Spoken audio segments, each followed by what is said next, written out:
Perumpamaan tentang 5 gadis bodoh dan 5 gadis bijaksana. Ada dalam Matius 25 ayat 1 sampai 13.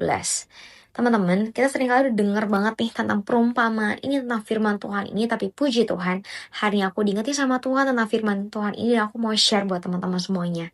Kita baca di ayat 3, firman Tuhan bilang gini, gadis-gadis yang bodoh itu membawa pelitanya tetapi tidak membawa minyak, sedangkan gadis-gadis yang bijaksana itu membawa pelitanya dan juga minyak dalam buli-buli mereka. Nah, sederhananya gini teman-teman. Pelita itu adalah gambaran apa sih? Tubuh kita, hidup kita. Ini adalah pelita, pelitanya Tuhan. Dan tapi sekarang pertanyaannya gini teman-teman. Apakah pelita itu bisa menghasilkan terang? Apakah pelita itu bisa menghasilkan api? Jika tak ada minyak, gak akan bisa. Mustahil teman-teman.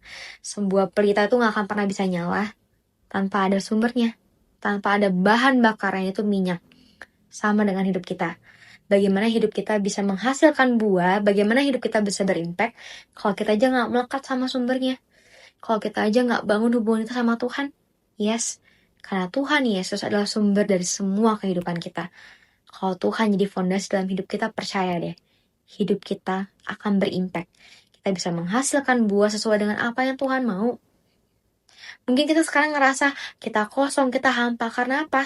Karena kita nggak isi tubuh kita ini dengan bahan bakarnya. Kita nggak isi tubuh kita dengan sumbernya, yaitu Tuhan Yesus. Kita ngerasa, kok Tuhan hidup aku flat-flat aja ya Tuhan, kok rasanya aku kosong aja Tuhan. Ya karena kita nggak melekat sama sumbernya. Kita nggak mencari Tuhan, kita nggak haus, kita nggak lapar sama Tuhan. Ya makanya hidup kita akan kosong. Roh kita kosong, roh rasanya tuh hampa banget, rasanya kering.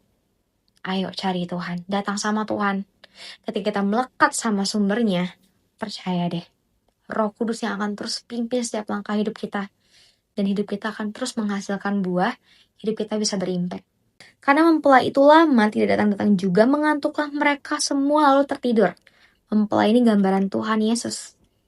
Dan kadang-kala kita tuh gak berjaga-jaga, kita udah keburu ngantuk nih. Kita gak jaga-jaga, kita udah kemakan kedagingan kita tidur. Tanpa kita tahu kapan Tuhan datang. Makanya firman Tuhan ingetin apa? Waspadalah dan berjaga-jagalah. Karena apa? Tuhan itu datang seperti pencuri. Kita gak pernah tahu kapan Tuhan datang. Kita gak pernah tahu waktunya Tuhan kapan. Tapi yang terpenting apa? Berjaga-jagalah. Setiap saat, setiap waktu. Yuk, jaga hidup kita. Karena kita gak pernah tahu kapan waktunya Tuhan. Yuk, pakai hidup kita sebagai alat kemuliaan ya. Jadi pelita yang terang. Untuk apa?